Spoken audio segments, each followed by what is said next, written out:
Hello, everyone, and welcome to College GPS. I am Wendy Tilford with the founder of College GPS and Plus Education, and I am so glad that you could join me and my colleague, Judy Young of College Excellence this evening.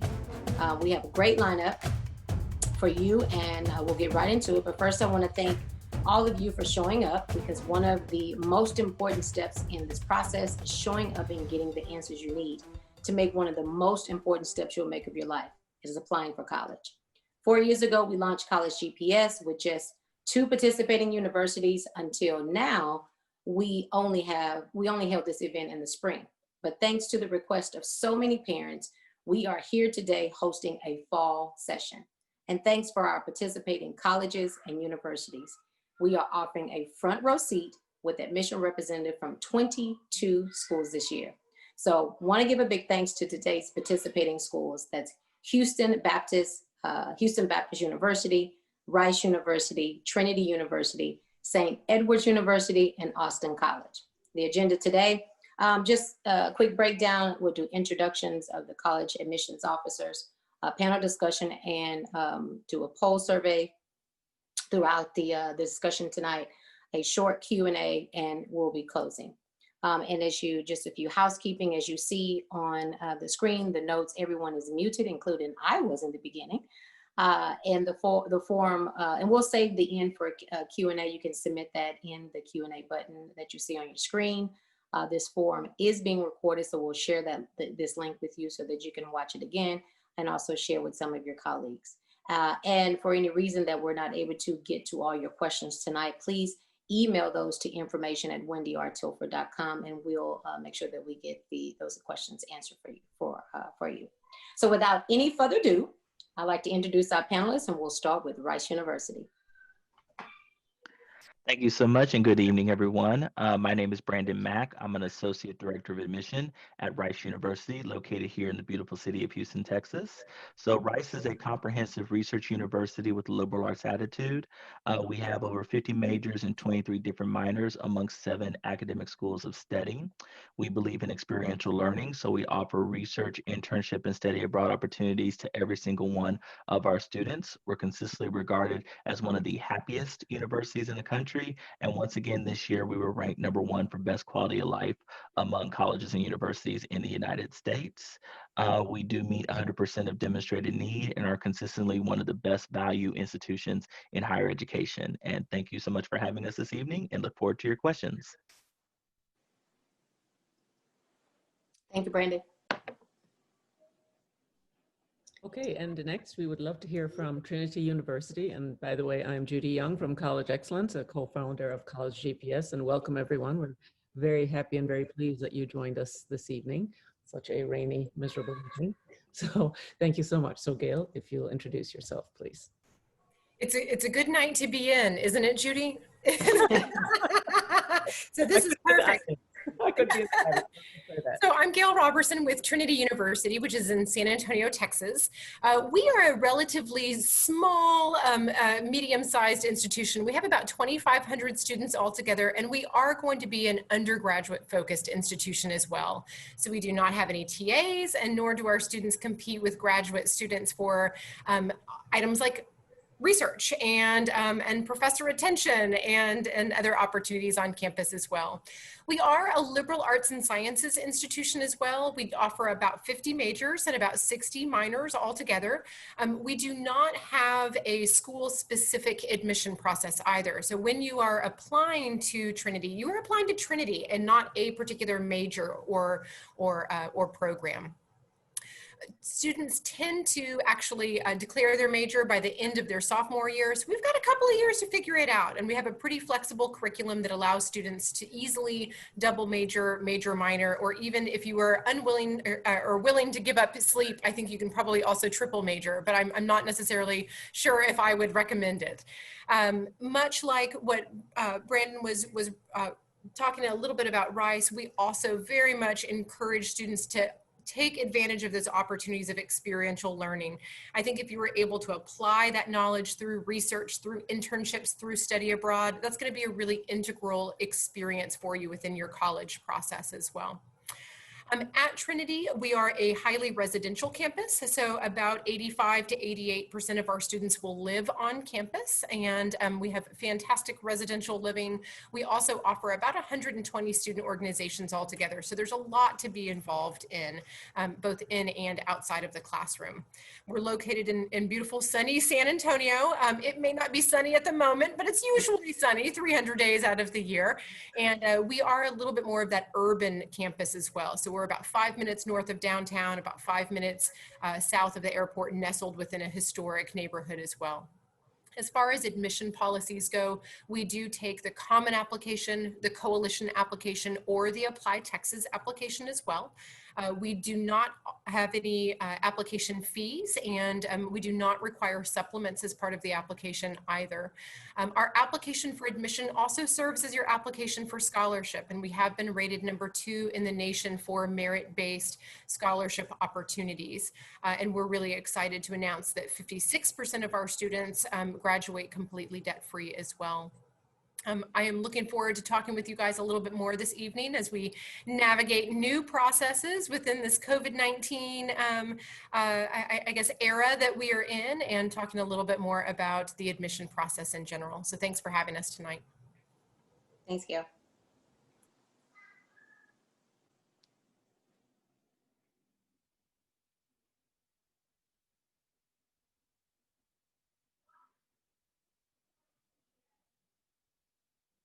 Sorry, I was muted, so I would love to hear from Anisha at St. Edward's University, please.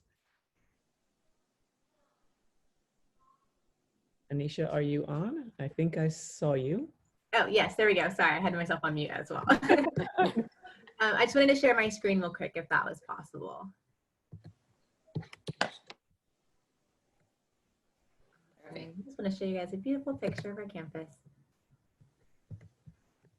Hi everyone, my name is Anisha Lawrence and I'm an admission counselor with St. Edward's University. We're located in the awesome city of Austin, Texas, about 3 miles south of downtown. So you can see from this photo that we are centrally located. So our students do get involved in the live music scene, going to South by Southwest and ACL, also doing some exciting internships with some of the local tech companies and startups, and then also just enjoying the beautiful natural scenery. So students who like to go hiking and stand-up paddleboarding and swimming and all of that is just really at your fingertips as a student at St. Edward's. So we are a small liberal arts private Catholic institution. We have a little under 4,000 students that attend. Average class size is 18. So definitely our students get to know their professors and their peers really easily. And we really want students to feel like they're part of our community and able to build those personal relationships.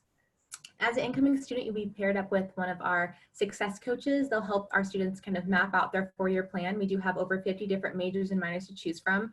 Similar to what Gail had shared, you don't have to decide on your major during your first year. It's definitely pretty popular for students to switch their major, to have a major in one area of study or have a minor in something else. But really after that first year, you can, in addition to working with your success coach, you'll be paired up with one of our faculty members, which will help students to be able to kind of dive in a little bit deeper with their specific major and help them figure out their ultimate career goals.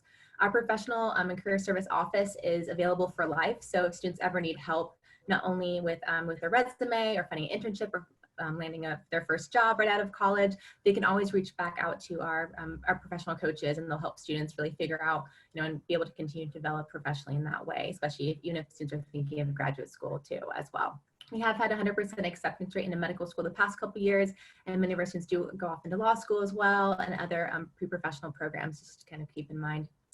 And then kind of in addition to academics, we do have over 100 different student organizations to choose from. We are NCAA Division II athletic program. We also have club sports as well, and so many different ways for students to get involved. We are also a residential campus. We do require all first-year students to live on campus, and then after then we do have upperclassmen apartments, or many students do decide to live throughout the Austin area. And then I do want to mention really quickly the application process. So it is free to apply for students. Our first review deadline is November 1st. We do rolling admission. So generally when students apply, they find out within 4 to 6 weeks of our admission decision, as well as what type of academic-based scholarships they're eligible to receive. And so this year, the highest merit scholarship is $26,000. And then that would, in addition, we offer some additional like need-based aid, kind of depending on, parents' income and other situations like that. So definitely want to share all that information. I can drop my kind of contact information if y'all have any additional questions for me, but definitely I'm happy that you all are here tonight to learn a little bit more about each of our different institutions, and hopefully we can start building a relationship throughout this fall semester. Thank you so much, Anisha. And last but not least, I would love to hear from Sarah Battles at Austin College to round us out. Hey everybody, my name is Sarah Battles. I am an Assistant Director of Admission at Austin College. I'm also a recent graduate of Austin College. I graduated in 2018 and I have been working in admissions ever since. Austin College is a 4-year small liberal arts and sciences institution in Sherman, Texas, which is about 40 minutes north of Dallas. We're primarily undergraduate school. We do have one graduate program on campus, which is the Masters in the Arts of Teaching program, and 4 really great pre-professional programs that prepare you to go on and receive graduate degrees, medical degrees, law degrees, that sort of thing. But like I said, we do primarily work with undergraduate students. And so similar to Trinity, as Gail said earlier, we don't have TAs teaching our classes. It's all going to be taught by professors. And you're not having to wait until your graduate school years to get involved in things such as research and experiential learning opportunities on our campus. I'm super excited to be talking to you guys today about how some things are going to change with COVID this year. So thanks for joining us. Thanks for being here. Thank you so much. And I completely missed HBU. Did I miss HBU, Wendy? You're saying? Yes. Yes. My apologies. It's okay. Hello, everybody. I'm so glad to be a part of this panel. My name is Elise Munoz, and I am an undergraduate admissions counselor at Houston Baptist University. I'm located in Houston, Texas. Houston Baptist University is a private liberal arts Christian university offering exceptional academics, a strong spiritual enrichment, environment, authentic community, and endless recreational activities. HBU offers over 70 majors that allow students to have hands-on experience, whether it's at the clinical, medical, Texas Medical Center, technological companies, internships with medical doctors, dentists, professors, whether it's going to an event such as Ignite, where you can explore and discover who you are in Christ, or going to Convocation, where you essentially can meet with other individuals who are different, who are in different walks in life, and share the knowledge and testimony of God's work. Also, HBU is very, very diverse. It's definitely going to be small enough to know a friendly face, but large enough to meet someone new. And I'm so happy to be here tonight, and I'm so ready to answer any questions that you might have about Houston Baptist University or admissions. Great, thanks, Elise. That's perfect. All right, so we're gonna get right into the discussions. Again, the panel questions that we have just for the attendees. We've gotten several questions, and we're going to pose those. Again, if those questions that we talk about tonight aren't addressed, you're welcome to. The admission officers are putting their contact information, but you're also welcome to contact us. So we'll go to the first question, and that is, will the college admissions process change with the coronavirus? And we will start with HBU. So sorry, I was on mute. That is a really great question.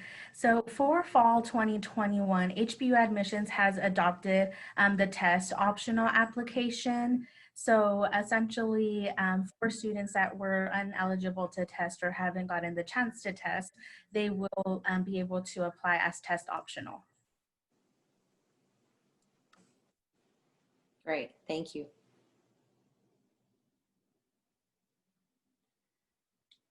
Okay, St. Edwards. Yes, so this year we are also test optional. as well. So students have the option of submitting a test, or they don't have to. They won't be penalized if they do admit it. And they will still be kind of reviewed for any different academic-based scholarships for that.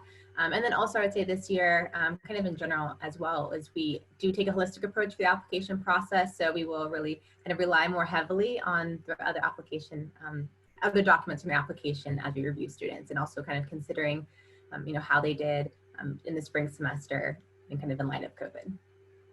Austin College, please. Yeah, so Austin College is a test optional school. We've been test optional for about 5 years now. So we will continue to do that. Our change is going to come from the fact that our test optional students will, for this incoming fall, will be eligible for the same amount of merit-based scholarship as our non-test optional students. So you'll either, if you submit your scores or not, you'll still be eligible for $18,000 a year to $29,000 a year. Okay, very good. Thank you so much. And can we hear from Brandon Mack at Rice University? So Rice University is also test optional for the 2020-2021 application cycle. But the one thing, and it has been mentioned before, is that we've always been an institution that has practiced holistic admission review. So that means that we've always made decisions with all of the information that we have, and no one factor makes or breaks the admission decision. So I really want it to be understood to students and families that with us going test optional this year, it's still the same process, and that if you submit testing, it's just an additional thing that we will consider, but it's not going to be the make it or break it. So if you don't submit testing, you're not going to be at any disadvantage in the admission process. You still need to make sure that you put time and attention to every single element of the application, because it's all going to be important in making the ultimate admission decision. That makes a lot of sense. Thank you so much, Brandon. And Gail, if you'll give us answer for Trinity. Well, this is the beautiful thing about speaking after Brandon. You can just kind of say ditto and close it up. But I think in all honesty, I mean, you were absolutely correct. I've kind of joked that what has changed about Trinity this year, and the answer is everything, right? But at the same time, the philosophy has not changed. We are still looking at students holistically, and a big part of that is the context of the environment.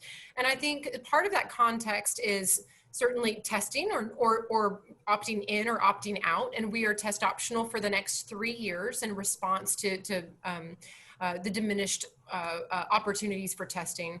But also I think that context is just a little bit of where and what we are living in right now, right? And so whether it's regards to testing or other items, we are certainly trying to bring that context into that admission environment to a greater degree even than we have in the past.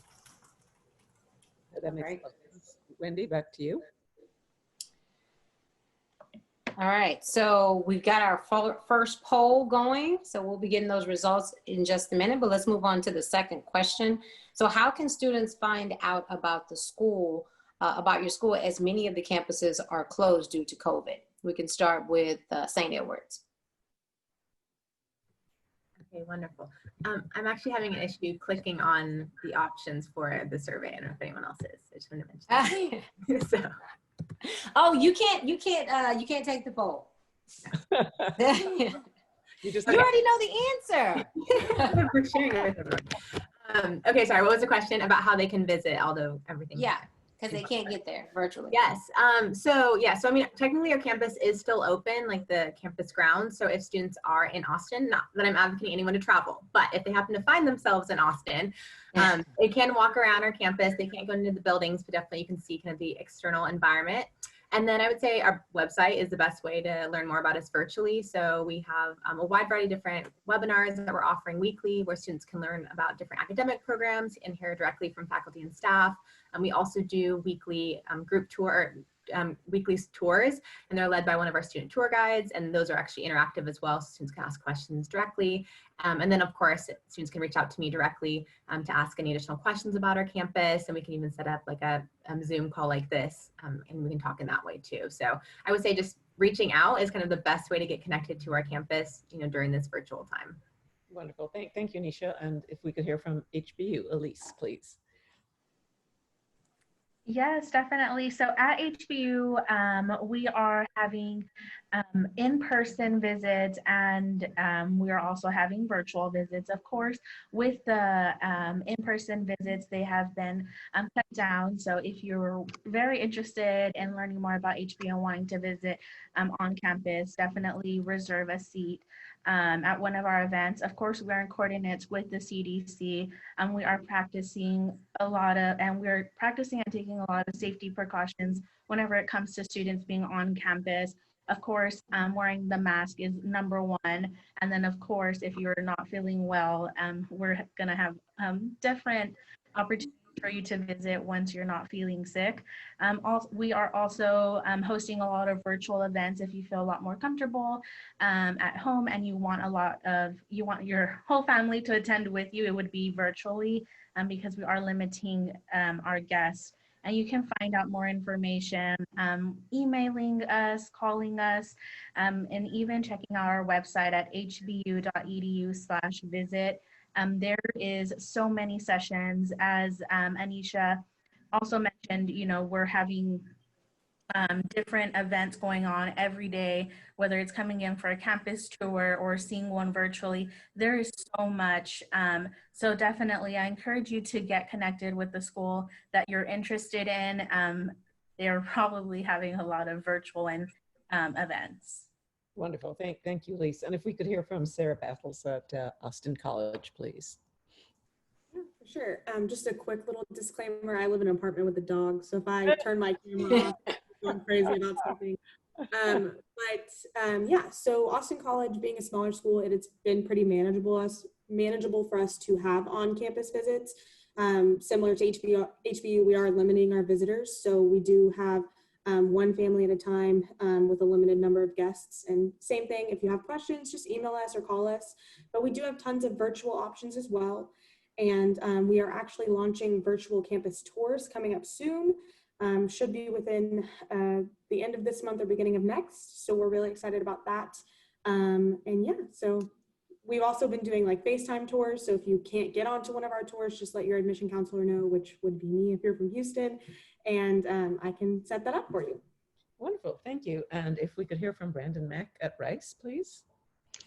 So we have a variety of virtual options for students to participate in. We do virtual information sessions and virtual campus tours Monday through Friday. All you have to do is go to our admission website, which is admission.rice.edu, to sign up for any of those sessions. We also have an application advice series where we talk about different parts of the application. It's applicable to Rice, but also just in general to the college admission process. So those are also available as well. Also, my colleagues are also scheduling virtual high school visits as well. So that's also another great opportunity to interact directly with your territory manager. So definitely ask your counselor about those particular visits. And if you're in our system, you'll get an invitation as well. Oh, great information. Thank you, Brandon. And Gail, I keep putting you right after Brandon, don't I? I know. I'm waiting for that next question. We'll see if I get to go first. Very similar to many of my colleagues, I think that we are offering the variety of virtual options. We are also, our campus has recently reopened to visitors, but it is a modified a visit as well, such as Elise was speaking about. And so we want to make sure it's smaller groups and that we are being cautious, and it is an outdoor tour. I'm dropping in the chat not only the visit opportunities if you're wanting to schedule a visit to Trinity, but something that I would very much encourage students to think about right now is to connect with current students that are attending these institutions. And typically you can do so either through the website or through an email address, and we can partner you with a student on campus. One of the items I think that is a little bit harder to gather from a virtual opportunity is that atmosphere and that feeling of atmosphere on a campus. Sometimes you have to step foot on campus and to know if you're passing someone on the sidewalk, if they're going to look you in the face and say hello, or if it's going to be a campus where we kind of continue living in our own worlds. And so I think it's really difficult sometimes to pick up from some of the virtual visits. And so interacting with some of our current students and faculty, I think, can give a little bit of a better sense of that as well if you're unable to visit campuses. Wonderful. Thank you, Gail. And Wendy, back to you. Great, thank you. And Gail, my cousin just graduated from Trinity, and she got her first job at KHOU. So she's excited. I see, guys, the questions coming in. We'll address those at the end. So thank you for those. Keep those coming in. And we will ask we'll address the third question, and it is role of SAT and ACT and other standardized tests in the process as, role of SAT, ACT, and other standardized tests in the process, as many tests are being canceled and students may have fewer options to test. So we're going to have the admissions to address this question, but also we're going to go ahead and release the first poll. And that question was, if your college is now test optional, is there any advantage to submitting a strong test score? So once we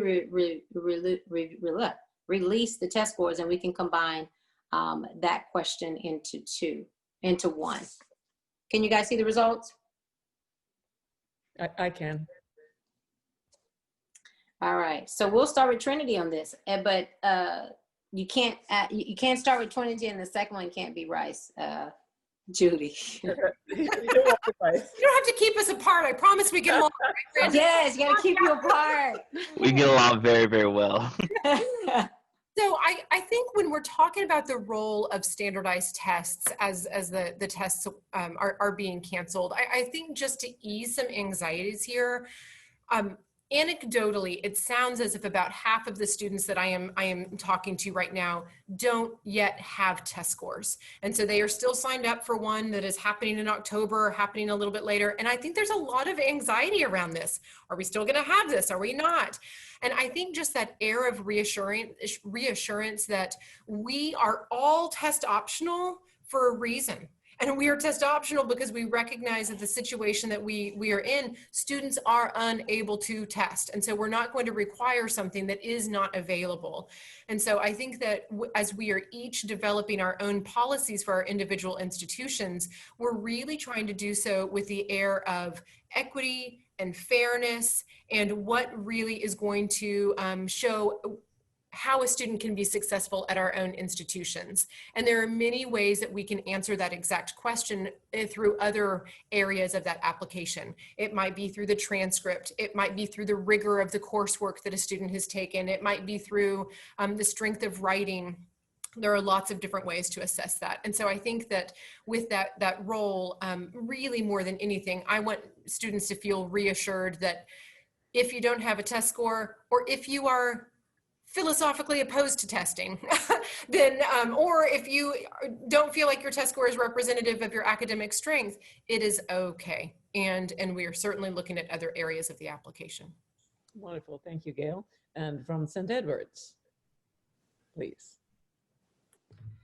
Yeah, so kind of similar to what Gail had shared. She did a really good job of explaining kind of the test optional process. But I will say too, in addition, as far as if students do have a score, like if they've already tested and they do feel like they did really well and that score is reflective, go ahead and send it. I mean, we will consider that in the application process in a similar way that we would for a second letter of recommendation.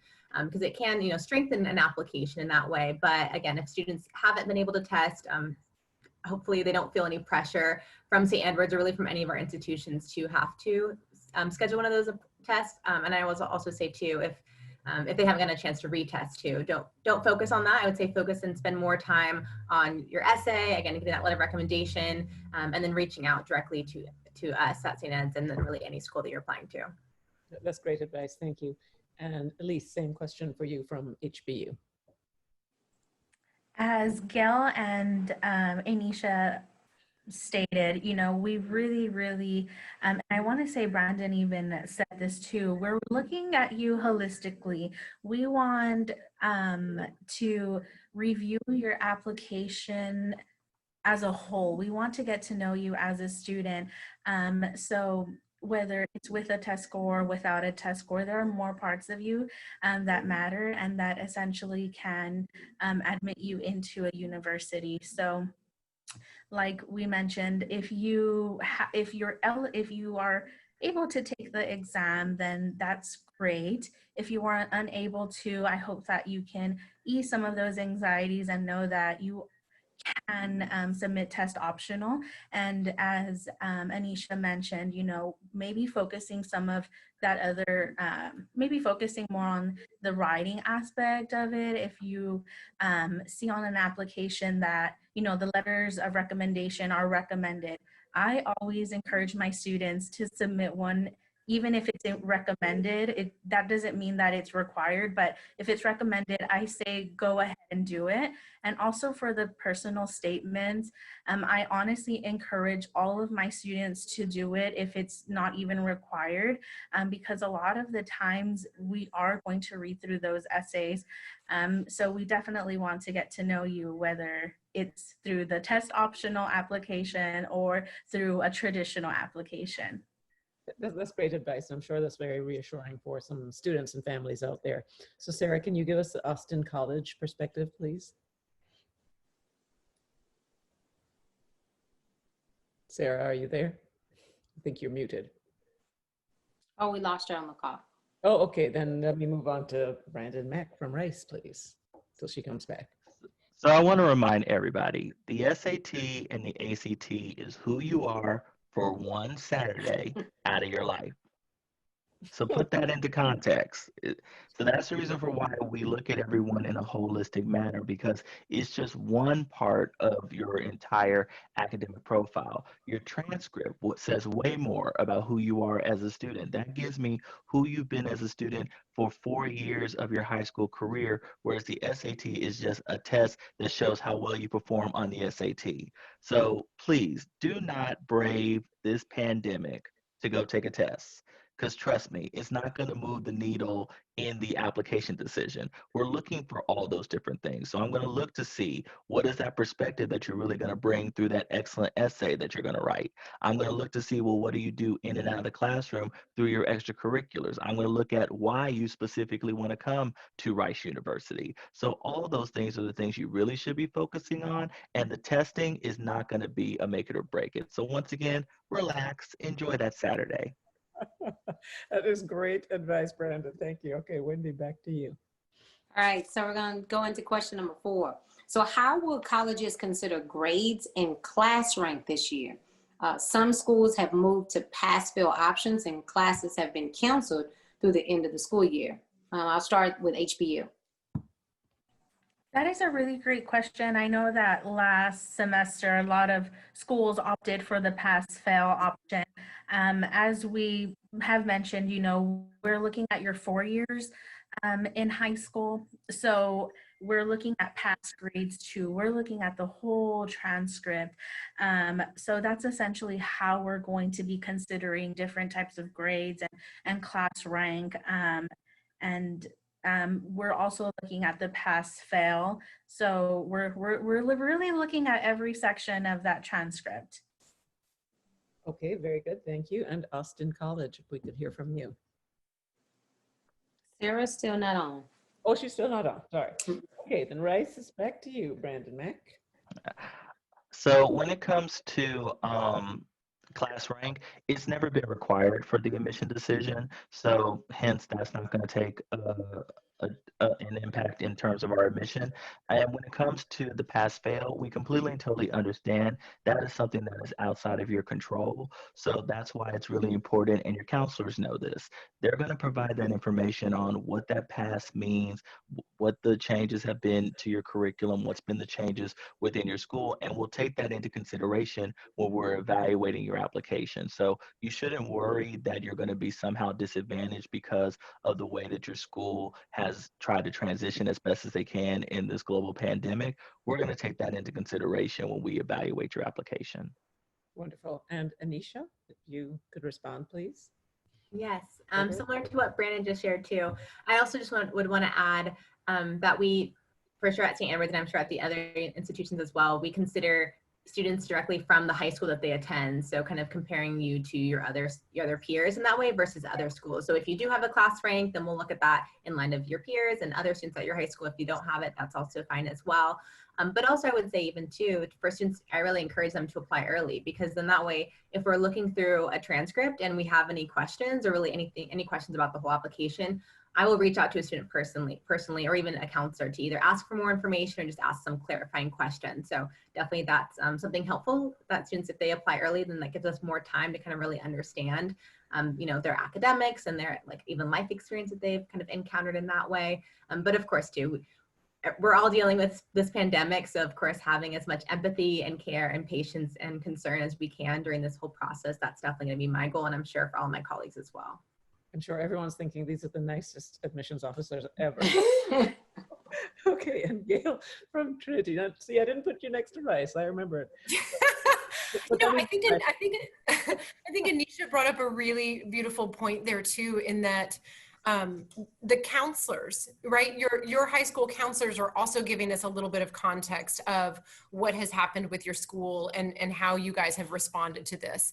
So, it's really helpful on the common application and on the coalition application. Both are asking students to fill in the blank, if you will, with information regarding how the pandemic has affected them. Certainly utilize that if you were moved to do so, but it is also asking counselors specifically how the schools have responded. So it's helpful to know, back to that context, who has gone pass fail, who maybe has frozen a grade, who has perhaps moved into a different type of grading system, or who continued on as usual. And so even putting students again within that context is really helpful, and the counselors will allow us and help us to do so.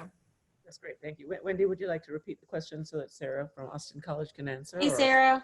We lost you just for a second. The question is, how will colleges consider grades and class rank this year? Some schools have moved to pass-fail options, and classes have been canceled through the end of the school year. Awesome. Thank you. Sorry about that. No problem.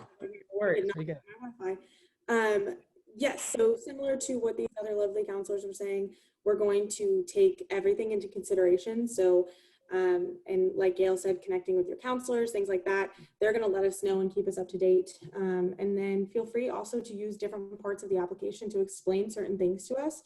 I know we actually read the application, so we see all of those things, and we're taking those into consideration. That's a big myth there, that we don't read the applications. We definitely do.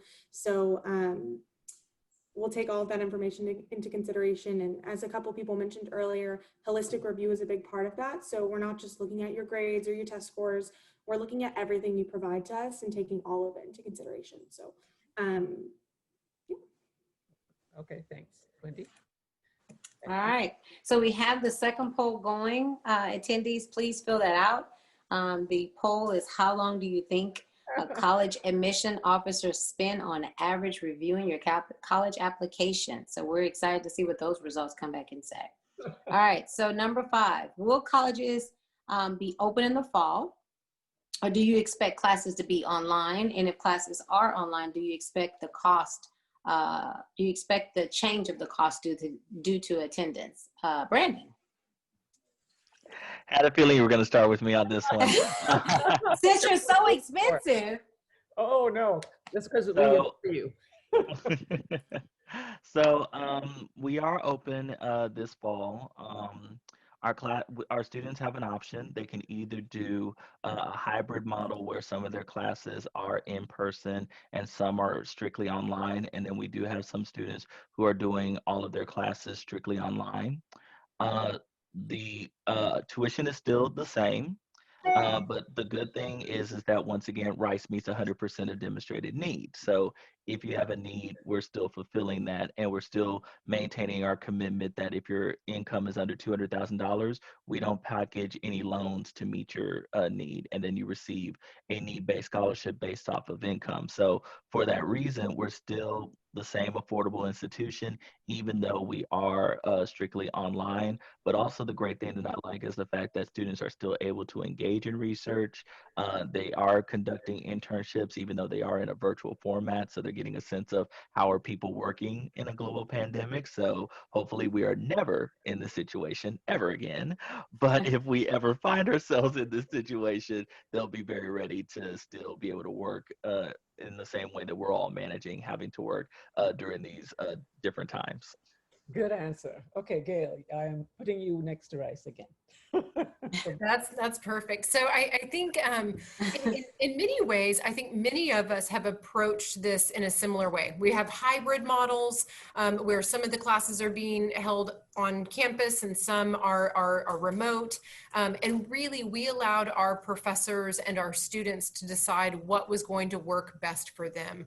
And so I think it's really important to be respectful of those individual needs within these kinds of scenarios as well.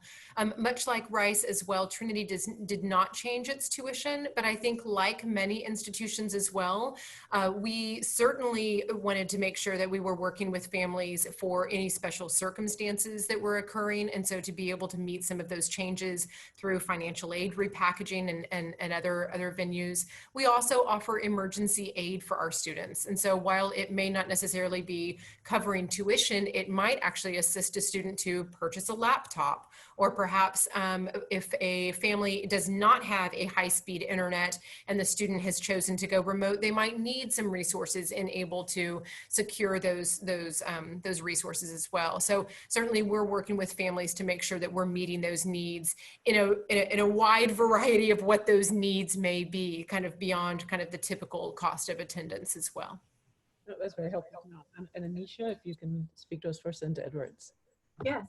So for St. Edward's for this fall, our campus is primarily operating remotely, I would say. So virtually about, I would say 90% or so of our classes are online, about 10% are in person. And then students have the option of if they want to live on campus or if they want to live at home or elsewhere and then take their courses online. So with that said, about 50% of our students are on campus. So that is great that it still does have a community atmosphere. Of course, like adhering to different social distancing guidelines and whatnot. But those classes that are in person tend to be within the natural sciences so that students can participate in research. And then also within some of the performing arts courses as well too. But what's been interesting, kind of for better for worse, I guess in a way, is that being in this more virtual setting is giving students as well as professors the opportunity to kind of be flexible and adaptable. And so just what does it look like to perform a play live streamed on Facebook, for instance, and different opportunities like that. So it's definitely creating some unique challenges, but I think that the skills that students are able to build with their professors will definitely be helpful even after they, you know, throughout their time in college, but then even after when they graduate.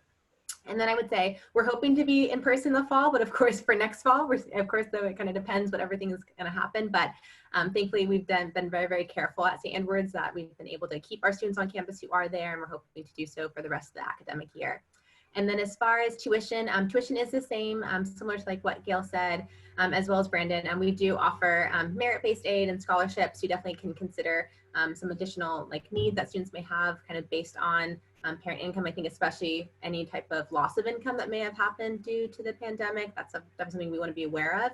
And then we do have some additional funding that we can offer for students, kind of our current students, but not just only incoming students if they have kind of extenuating circumstances in that way. So just wanted to mention that as well. And Elise from HBU, what's happening at HBU?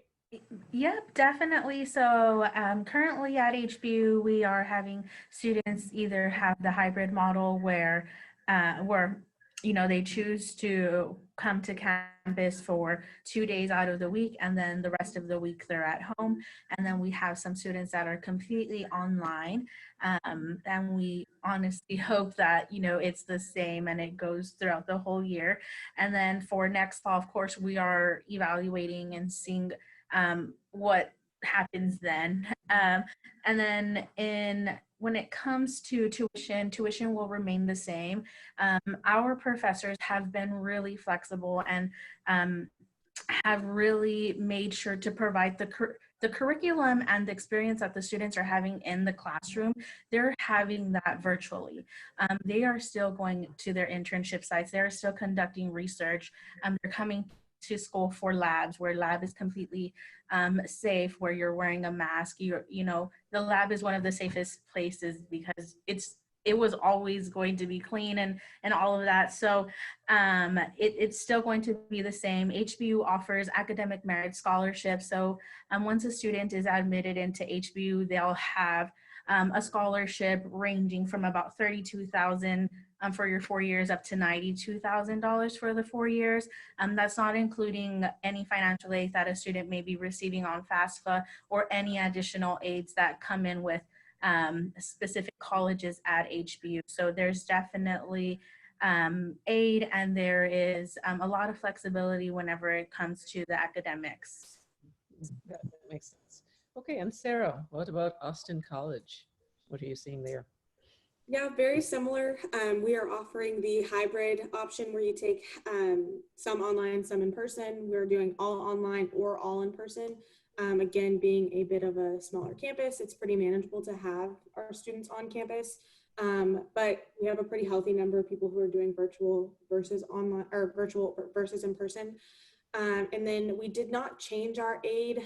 If you chose to live off campus, we obviously took out the room and board charges, but we still had the same amount of merit-based aid and financial aid and scholarships available to those students as well. So like I said, pretty similar. Okay, thank you very much.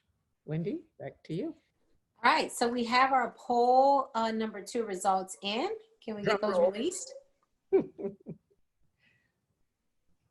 Oh, drum roll. I was waiting on this one. Oh, wait a minute. Where is it? All right. So how long do you think a college admissions officer spends on average reviewing a college application? We'll start with St. Edward's. How long does it take you to review a college application? What the poll results were. The poll results, sorry. So about 20 to 30 minutes is 58%, they say. And that was an option, I might add. We did not say a day. And then 2 to 5 minutes, 8% said that, one person. And then about 10 to 15, 42% said that. So St. Edward's, how long does it take you to review of the 3? Drum roll, please. That's a good question. I would say, actually, I'm going to split the difference. I'm going to say between 5 to 10 minutes.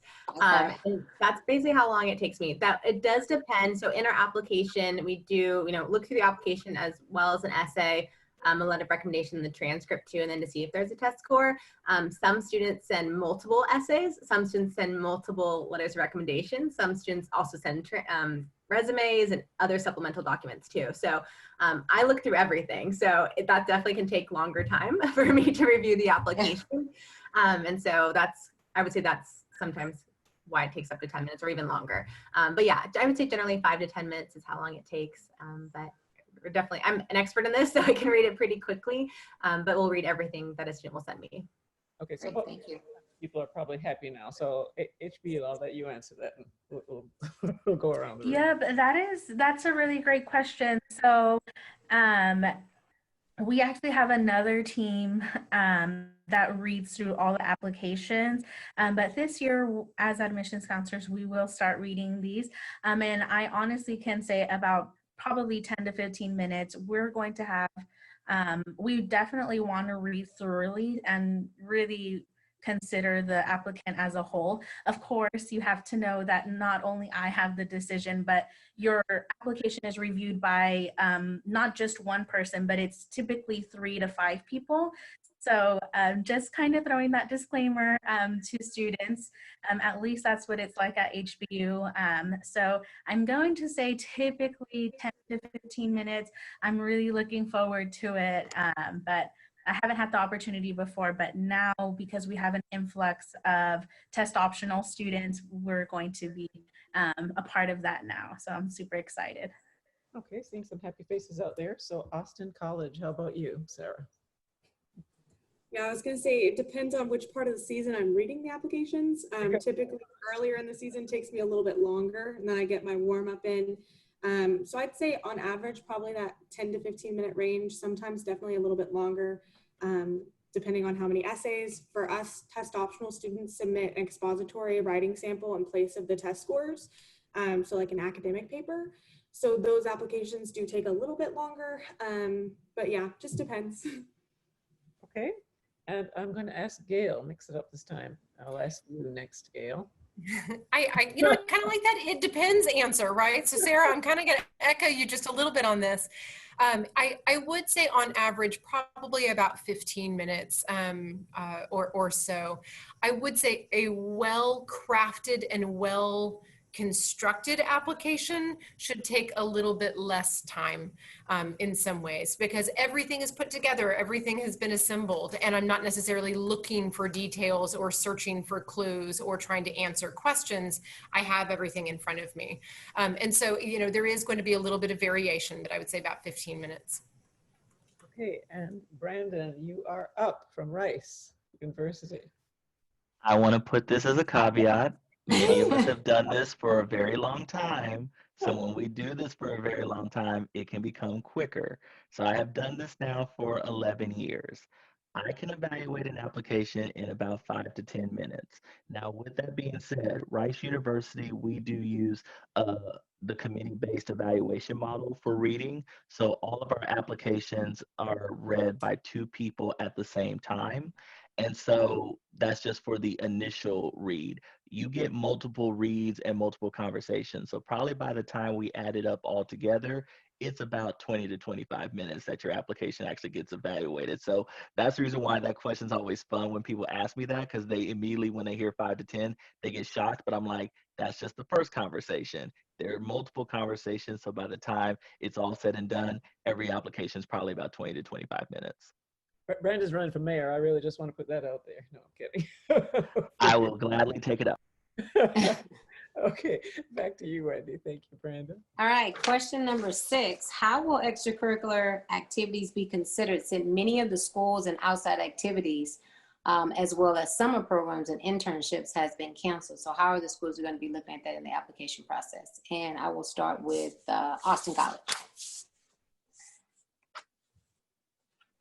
Sorry, I couldn't find my mute button. Yeah, so similar to other questions, we're going to look at the entire application, definitely understand and take into consideration that there are limited opportunities for extracurriculars. Hopefully most students are starting their extracurriculars their freshman, sophomore, junior year also.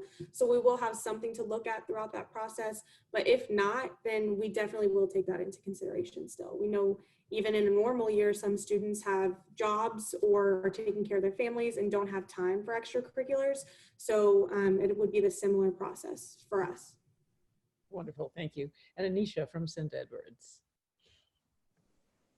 Yeah, similar to what Sarah shared, we definitely are going to be understanding that if students aren't able to continue being involved in extracurricular activities last spring as well as this fall. I also will say too, I'm reviewing your application from freshman year up till now. So definitely it's helpful to see what students have been involved in while schools were kind of in regular operation, but it is helpful to for students to kind of share in their application if kind of how COVID has impacted you. So like, let's say that their sports team was canceled or they did like a modified event kind of in light of school being virtual. That's definitely helpful for us to see and kind of seeing how students have been able to pivot and adapt during that situation. But of course, they won't be penalized if they weren't able to continue to participate in those type of opportunities. Fantastic. And Brandon from Rice University, please. So remind me of the question one more time. The question is, how will extracurricular be considered since many of the schools and outside activities, as well as summer programs and internships, have been canceled? So once again, this is all about context. So we completely and totally understand that your extracurriculars have been interrupted because of the global pandemic. So what I would recommend for students to do is to once again really talk about the things that they have already engaged in, the things that they were intending to engage in, because you can also include that information as well. So we will take all of that into consideration, but we know that the global pandemic has happened, but what I tell students is that you still have an ability to be able to contribute even during these times. So maybe you spent the time organizing individuals in a virtual space. Maybe you've been making amazing TikTok videos. Maybe it's been other ways that you've engaged. But whatever you've done in this time is what we want to know about. I love that. Okay, and HBU, please, Elise. Definitely. So of course we are considering you from the very beginning of your freshman year. And as Brandon mentioned, maybe this year you took on baking or you took on TikTok dances, or you know that fun side of you too.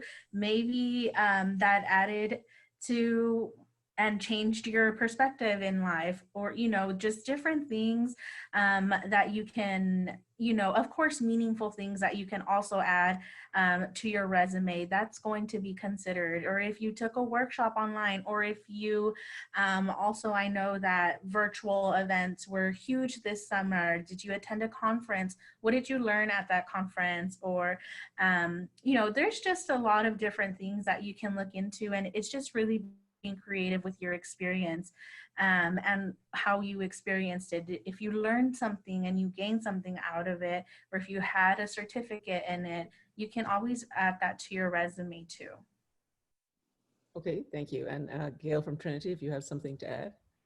I really like that repositioning of extracurricular activities in some ways, right? So not necessarily what did you miss out on, but what else have you done in that place? How have you been creative? How have you been flexible? How have you reprioritized things? And I think that that's really exciting to see how students have responded to those things. So it might be, I got to spend a whole lot of time with my little brother and really, you know, learned who he was to a greater degree. Or maybe I have gotten really good at, you know, using Java now because I've had a lot of free time. Or I've read all of those books that were on my nightstand that I haven't had a chance to do. Or I got really active within Black Lives Matter protests because it is a meaningful organization to me, right? I think that we can look at all of these things that are available to us and kind of spin it around from rather a what you missed to what did you do, or what did you reprioritize? And it's okay if those are a little more introspective. I've had students that have talked about reprioritizing their mental health. Perfect. I love it. You know, I think that we have lots of different healthy ways to be able to react to this, and that's really exciting to hear about. Excellent, thanks. Wendy? All right, so last question is, do you expect major changes in financial aid and merit aid options for students? We can start with Rice University. So there will not be any changes to financial aid for us. We're still committed to meeting 100% of demonstrated need, and we still have the financial resources to be able to do so. We also still offer merit-based scholarships for Rice. When you apply, you're automatically going to be considered for every single merit scholarship. So once again, it is a holistic process. So that's why you want to make sure you put time and attention to every single element of the application, because they're all going to be equally as important. And our scholarships range, as far as merit scholarships, from $3,000 per year to full tuition for all 4 years. So COVID is not changing our ability to provide an affordable education. Wonderful. And if we could hear from St. Edward's, please, Anisha. Yeah, so this year we are slightly increasing our merit-based scholarships up to $26,000, and that would be annually. So the scholarship students receive as a freshman, they get it all 4 years, kind of locked in like that. But then, of course, we're still taking the FAFSA or TASFA in order to consider students for additional need-based aid. So we'll definitely continue to do that. And I definitely would encourage families to reach out to the financial aid counselor directly to share more about your financial situation, because with the FAFSA, it does ask for 2 years prior of tax information. And I'm sure a lot has a possibility to have changed within that time. So let us know, because then we can take that extra information into account and then be able to award some additional funding. Okay, wonderful. And if we could hear from Elise, please, at HBU. Yes, so at HBU, we are still reevaluating what the scholarships are going to look like for next year, but they are not going to go lower than what we provided for students this year. So if anything, they're going to increase, but it was about $8,000 per academic year up to $23,000 per academic year. So that's essentially one scholarship that students can receive. There are a lot of additional scholarships specific to degrees or colleges, even whenever you're at HBU, whether it's the School of Christian Thought, whether it's the College of Science and Engineering, there's additional scholarships. So definitely become aware of them, contact me. We want to we want you to know all of the options that you have at HBU. We want to make HBU affordable for you as well. We also provide financial aid appointments with HBU. So that typically starts in January. So I'm going to do everyone the favor right now. Please apply for FAFSA October 1st with 2019 income tax papers from your parents. That way you can receive that financial aid. Of course, it's based off of income, but we definitely encourage you to apply for FAFSA. And a lot of institutions can offer, assistance in the sense of providing financial aid appointments, just really analyzing what your actual aid is and what that means and what is it going to cover. That's super important too. You want to know, well, how much is it going to cover? And you definitely want to have those conversations. Fantastic. And if we could hear from Sarah, please, at Austin College. Yeah, so I mentioned earlier, the main change we had for this year was that our test optional students are going to be eligible for that same merit-based scholarship of $18,000 to $29,000 a year. Other than that, we didn't change too many things around quite yet. I'm pretty low on the totem pole, so as far as financial aid changes go, I don't have a ton of say in any of that, but I'm hoping that we'll keep the same merit-based policy for our test optional students. And as most of these other lovely institutions, we do take FAFSA and TAFSA as well. So for need-based aid, we try to meet as much of that as we can through the FAFSA. Fantastic, thank you. And Gail, what about Trinity? So pretty similar to my colleagues in a lot of ways. So our process isn't necessarily changing, but I do think that for families, we are certainly expecting that we are going to need to dive a little bit deeper to make sure that we are probably better assessing need and certainly assisting there as well. So Trinity uses a second form, I think Rice does as well, called the CSS profile. So in addition to the FAFSA, we also are going to ask students to fill out the CSS profile, which gives us 3 years of data rather than a year of data. So for many institutions, if we are looking at the FAFSA, and I think that Anisha said this to begin with, ask about a special circumstance form or talk to the financial aid counselor so that we can indeed better assess your true need.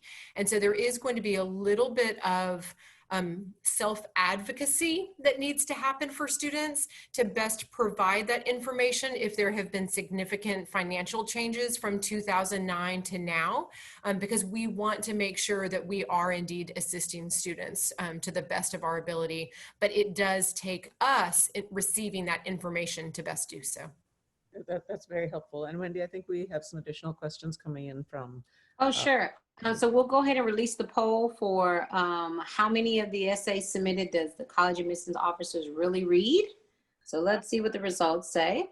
Drum roll, please. Options were none of these, a quarter of the essays, half of the essays, all of the essays. So 22% said a quarter, half of the essays 22, and all of the essays 67.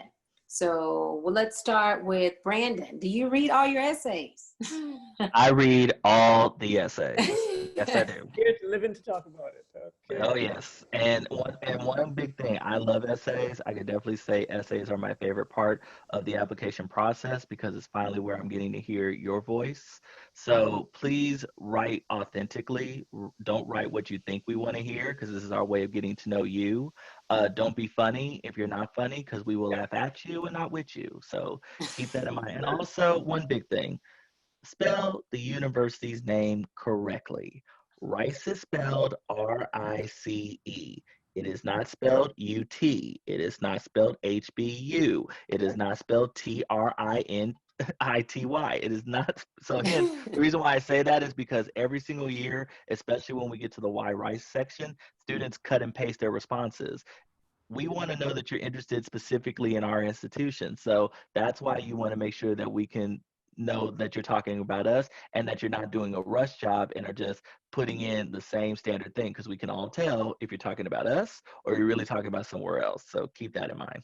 So if somebody's proposing, they can't have 100 engagement rings. That's what I'm hearing here. Okay, so Gail from Trinity, I'll let you answer that. yes, yes, and yes, right? Wow, look at that. I don't know what that was, but I'll take it. Yeah, we do read all of the essays, and so absolutely, I think Brandon absolutely hit it, straight on. It's an important place to really show your voice. That, and I would say also the interview, if interviews are available for a particular university, that's also a great way of really showcasing and telling your story, and so that can be helpful within the process. Yes, Great. yes, yes. I'm going to ask you new questions, and I'm going to expect that answer again. Okay, so for St. Edward's, Anisha. Yes, all the above. Wanted to agree with my colleagues, but also just say even too, as students write their essays, please have someone else read through it as well, not only to check the grammar, but also to understand and be able to provide some kind of additional information as far as if a student is writing about themselves versus like a parent or a family member, and then even just for us to understand and kind of the story that they're sharing. So we aren't there, so if you can kind of give more details, it's helpful to have someone else read through the essay and even to read it out loud so you can see how it sounds. So definitely wanted to encourage that. But yes, I read every single essay that comes by, and I love ones that make me laugh. I love the ones that make me cry. I want to definitely feel it, but don't feel like it has to be this like, epic intense story that you tell, but just, it's a great way for us to get to know you really personally. Fantastic. All good advice. And Sarah from Austin College. Yes, we read all of the essays. We at Austin College, we do have prompts on our essays, but if you don't feel connected to the prompt or you think you could write about something else better, always feel free to do that. I would love to hear something that you're passionate about. And I always say, like, it doesn't have to be an essay that like ends world hunger or anything like that, but just something that you really love. We can read that through the paper. So it's a great way for us to get to know you a little bit better outside of academics. We're colleges, we love to have good students on our campuses, but we also love our communities, and we want good people here too. So it's a good way for us to get to know you. Fantastic. And Wendy, I think we have some additional questions from the audience. HBU, did you ever get a chance to respond? Oh, I didn't, but to be transparent, I have not yet gotten the chance to, because as admissions counselors, we weren't required to, but I know that the processing team or our team of individuals, that reads through the applications would read through all of them too. But I look forward to doing it this semester. Great. So we have a few questions. One of them is, are there any special programs or groups for 504 students? And what type of resources do you have for those students? What type of resources do these students have for support? We can start with HBU. Definitely, that is a great question. So there are special programs and groups for 504 students here at HBU. There are a lot of different types of resources. It just depends on the resources that you're needing. A lot of them usually is accommodation with times on exams. Of course, now it's going to be accommodation where you can take your exam. Different accommodations. The person to contact specifically with your needs would be, we have an office for that, so they would be able to accommodate you and see what those needs are. Okay, thank you very much. And Austin College. Yeah, so all of our accommodations and students with 504 plans go through our Academic Skills Center. This is a tutoring center as well as an academic guidance center. So we offer free tutoring for every student. You can also be paid to be a student tutor there if you'd like to. But they also do tons of different seminars and things like that throughout your 4 years that are geared toward our incoming students, but helpful for anybody, whether you're a freshman or a senior. But they have tons of different resources for our students who need accommodations as well. And they're really great, whether it be taking the exams in the Academic Skills Center, having extra time on tests. They do a note sharing program that I was actually part of in my 4 years at Austin College for students who had trouble focusing, taking notes, or couldn't take notes. You would turn your notes into the Academic Skills Center, and they would anonymously share those notes with those students who needed it. So tons of opportunities for that. That's fantastic. And from St. Edward's, please, Anisha. Yeah, so we do have an Office of Student Disability Services. So they are kind of the best resource for students to first start with, because they will be an advocate for the student to either reach out to the professors or find tutoring or some additional support that students may need. So I would say working directly with that office, even now as a student who's applying to college, I think it's helpful for us to know kind of what we can do to support you. And then also because all students will come in and be working with their academic success coach. That's someone who's going to be working personally with each student as they kind of help them figure out how they can be successful in college. So they're going to be someone who's already walking alongside students during that first year. Fantastic, thank you. And Gail from Trinity, you have something to add? So at Trinity, pretty similar to my colleagues here as well, we do have a Student Accessibility Services Center, which will work with our students who are 504 students to make sure that we are best accommodating with them in the classroom. Probably a good thing to note is that many times universities do want to see documentation that has occurred in the previous 5 years. And so if the documentation is a little bit older, you might want to consider going ahead and I guess visiting a diagnostic center or gaining some newer documentation as well. So just a note. Much like my colleagues as well, Trinity has several different layers of support. And so we do have our Student Success Center, which works with students in transitioning to college, developing study skills, time management, those types of things. We also have a writing center on campus, which is a peer-run facility, so students can go in for assistance and really with that aim to become better writers. And then we also have a quantitative reasoning skills center, which I always feel like I need to put my hands on my hip whenever I say that very long phrase, but the quantitative reasoning skills center is basically the math answer to the writing center. And so for students that are needing additional assistance or perhaps some tutoring help within some of the more math-based areas can certainly go there as well. And I think somewhat with smaller class sizes, 9-to-1 student to faculty ratio, you certainly have faculty that are available for you as well. So lots of different measures to make sure that students are supported throughout the academic experience. Fantastic resources, thank you. And Brandon from Rice, if you'd like to add anything. So similar to my colleagues, Rice has a Office of Disability Resource Center. I did drop a link of that into the chat.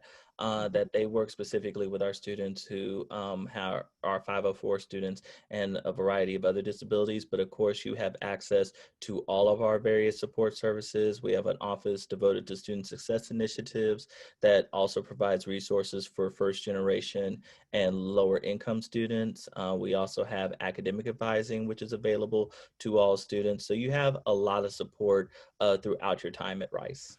Fantastic. Glad to hear that. And Wendy, I think we have an additional question coming in. Yes, we just have one last final question, and then we will close for this evening. So the question is, how are homeschoolers considered, and what are the recommendations for homeschoolers? And we can start with Trinity. For our students who are homeschooled students, they have a counselor that works specifically with them. Hillary Everts is her name. And it really is going to be a pretty similar process for us for all of our other applicants. There are a couple of differences. We typically want to have a little bit of additional information on the philosophy of education if the student has not received grades or has a non-traditional transcript. And if our homeschooled students are indeed applying test optional, we do recommend having an admissions interview as well. And again, that would take place with Hillary Everts.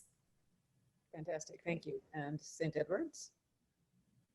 Yeah, similar to what Gail said, we do have a specific admission counselor that works with our homeschool students. So I would really just encourage families to reach out to Daniela Carrillo directly. I mean, if you email me, I'll put you in touch with her, just so we can kind of understand the curriculum. And then if there's additional clarification that we need, that's helpful for us to put you guys in touch with them directly. But yeah, we have a specific admission counselor that works directly with all homeschool students. Thank you so much. And Elise from HBU. Yes, we have an admissions counselor that works specifically with homeschool students. We typically, what I know is that students will submit application, sometimes it's test scores. I know a lot of our homeschool students take the classical learning test, which if you're going to take the classical learning test, Disclaimer, not every university accepts that exam, but HBU does. So a lot of our homeschool students take that exam. However, if you're doing the test optional, if you've taken any dual enrollment courses, that's something that we'll definitely consider while reviewing your application as well. Okay, great. And Sarah, what about Austin College? Sarah, are you there? Oh, we lost her. Okay, then Brandon. All right. We are. Brandon didn't get to answer. Oh, Brandon, I'm sorry. It's okay. So the biggest thing for homeschool students is to definitely make sure that their counselors, family, whoever is conducting their homeschool is taking advantage of the homeschool supplement to provide as much information about the ways in which their homeschool has been carried out. So that way we're able to evaluate you within those particular contexts. So the more information you provide, the better. That's very helpful. Thanks. Great. All right, thank you so much, Houston Baptist University, Trinity, St. Edwards, and Rice University. Thank you guys so much for your time, your expertise. The attendees today have been definitely blessed with the information that you've provided. So we greatly appreciate you guys for joining us tonight. And this concludes our end of the webinar. Thank you for your sense of humor. We appreciate that. Yes, and if you have any more information that you want the attendees to have, please put it in the chat box now before we conclude. But other than that, we are, as they say, we're done. That's a wrap. Stay safe and dry, you guys. Thanks so much. Okay, Thank you. Thank you, everybody.